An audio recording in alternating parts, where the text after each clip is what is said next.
एक आदमी होता है जो 1 साल बाद जेल से छूट कर आता है और जेल से छूट कर आने के बाद जब वो घर जाता है तब उसको पता चलता है कि उसकी बेबी जो है वह 4 महीने की प्रेग्नेंट है। और ये सारी चीज़ सुनने के बाद वो लड़का जो है सदमे में आ जाता है कि आखिरकार वह 1 साल से जेल में था, ना ही वो कुछ किया है अपने बेबी के साथ।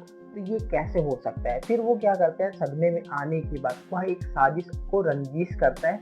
और रंजिश करने के बाद वहाँ होती क्या है कि उसमें हो जाता है एक आदमी की कत्ल। और कत्ल होने के बाद तो कहानी और घटना सामने आता है। इसे सुनने और जानने के बाद हर कोई हैरान था कि कोई ऐसा कैसे कर सकता है। तो आइए इस कहानी और घटना को हम डिटेल में जानते हैं। तो सबसे पहले आप चैनल पर नए हो तो सब्सक्राइब कर लीजिए।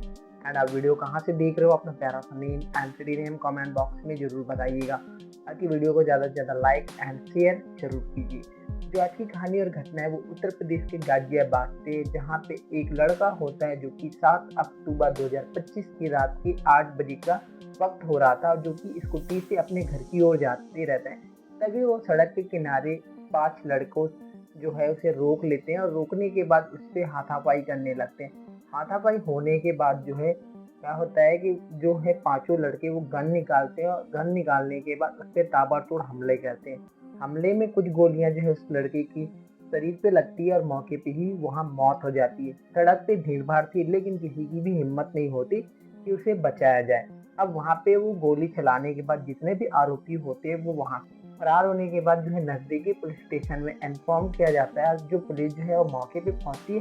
मौके पे पहुंचने के बाद पुलिस जो है छानबीन करती है, तो पता चलता है कि जो लड़का है उसका तो मौके पे ही मौत हो चुका है। उसके बाद जो शव होता है उसे बरामद करके पोस्टमार्टम के लिए भेज दिया जाता है और पुलिस जो है अपने हिसाब से छानबीन करना स्टार्ट करती है। सबसे पहले पुलिस जो है ये ढूंढती है कि आखिरकार मरने वाला कौन है और उसे मारने वाला कौन है। तो फिर पता चलता है कि ये पास के ही रहने वाला लड़का है। तो फिर उसके घर इन्फॉर्म किया जाता है। इन्फॉर्म करने के बाद पता चलता है कि जो लड़का है उसका नाम आशिक है और वो कुछ ही दिनों पहले जेल से जमानत पे छूट के आया था। और छूट के आने के बाद उसके साथ ऐसा हो जाता है, उसकी मृत्यु हो जाती है। तभी आशिक का बड़ा भाई होता है जो कि बताने लगता है कि उसकी बीवी का उसी के दोस्त के साथ अफेयर है। हो सकता है कि उसी ने क्या किया होगा, इसको मरवा दिया होगा, क्योंकि उसको पता नहीं था कि इसको जमानत मिलने वाली है। और जमानत मिलने के बाद ये घर आता है तो इसको कुछ चीज़ों के बारे में पता चलता है। पता चलने के बाद जो है उसी की पत्नी ने हो सकता है इसकी हत्या कराई हो। अब इतनी सारी चीज़ पुलिस को मिलने के बाद जो आप पुलिस जो है तुरंत एक्शन में आती है। और एक्शन में आने के बाद उसके भाई द्वारा ये भी नाम बताया गया है कि उस लड़के का नाम रेहान और जीशान है। ये दोनों नाम उजागर होते ही जो है पुलिस जो है तुरंत एक्शन में आती है। और एक्शन में आने के बाद जो आशिक की बीबी होती है प्राची, उसके पास पहुंचती है पुलिस। जब उसका मोबाइल नंबर खंगाला जाता है, CTR खंगाला जाता है, तो पता चलता है कि एक नंबर जो है वो बार बार आगे आ रहा था। और जो लड़का है आशिक, उसकी मृत्यु के टाइम जब उसके ऊपर हमला हुआ था तब उसकी बीवी उसके साथ कॉल पे ही बात कर रही थी। पुलिस को तुरंत समझ जाता है, तुरंत हिरासत में लिया जाता है। और हिरासत में लेने के बाद जिस नंबर पे बार बार मतलब बात हुआ करता था उसका नाम भी उजागर हो जाता है, जिसका नाम रेहान होता है। पुलिस जो है उन दोनों को भी हिरासत में लेती है। और हिरासत में लेने के बाद जब पूछताछ करती कि स्टार्टिंग से बताओ कि आखिर कहानी और घटना क्या है, तो फिर जो प्राची है वो बताने लगती है कि उनका मिलन कैसे हुआ था। आशिक जो है सरिया सेटरिंग का काम किया करता था और वह अक्सर वह काम पे व्यस्त था। तभी अचानक जो है वह प्राची के मोहल्ले में आ जाता है और वहाँ काम करने लगता है। और दोनों के बीच दोस्ती होती है। दोस्ती जो है दो प्यार में बदल जाता है। जो आशिक है वो पहले ही शादीशुदा तलाक था और जो प्राची होती वो भी शादीशुदा तलाक लड़की थी। दोनों का मिलन हो जाता है। और जो लड़की है प्राची, वो रियलिटी में वो हिंदू लड़की थी, लेकिन वह आशिक के साथ शादी करके मुसलमान बन जाती है। इस तरीके से उनका मिलन होता है। शादी बढ़िया वैसे चलने लगता है। 2023 में उनका मिलन होता है, शादी हो जाता है।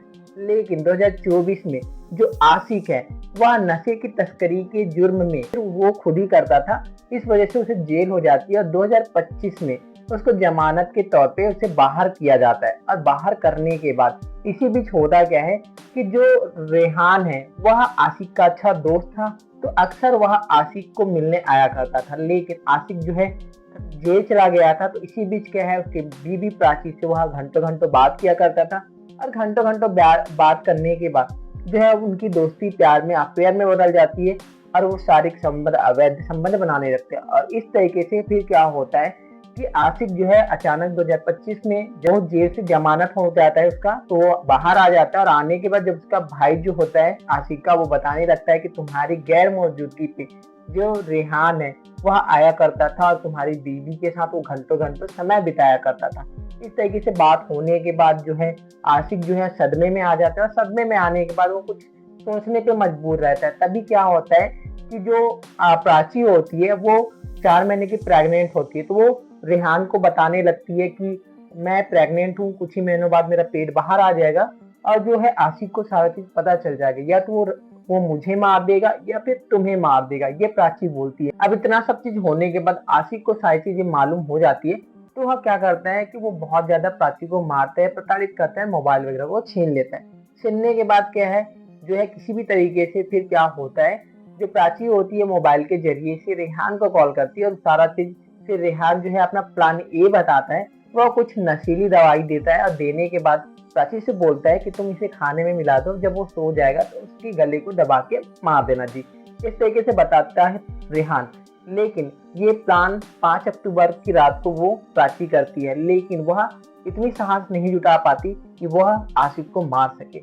उनका प्लान ए फेल हो जाता है। फेल होने के बाद जो है प्राची फिर से रेहान को कॉल करती है और बताती कि वो नहीं कर पाएगी।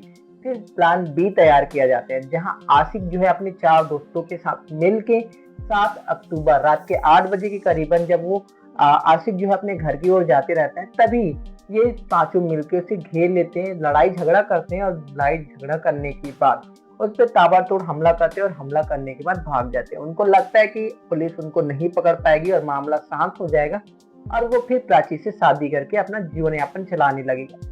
लेकिन जो है वहाँ के सीसीटीवी फुटेज के जरिए से और जो उसका भाई होता है आशिक का, वो उसके जरिए से ये कहानी और घटना खुलासा होता है। और खुलासा होने के बाद पुलिस जो है आशिक को पकड़ने के बाद 2 लड़कों को और पकड़ा जाता है, रेहान और जिसान को।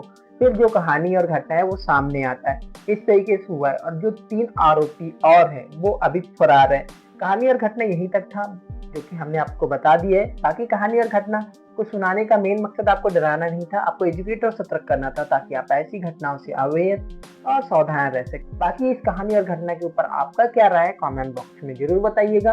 बाकी मिलते हैं नेक्स्ट वीडियो में, तब तक के लिए खुद खुश रहिए और अपने फैमिली को भी सतर्क और सुरक्षित रखिए।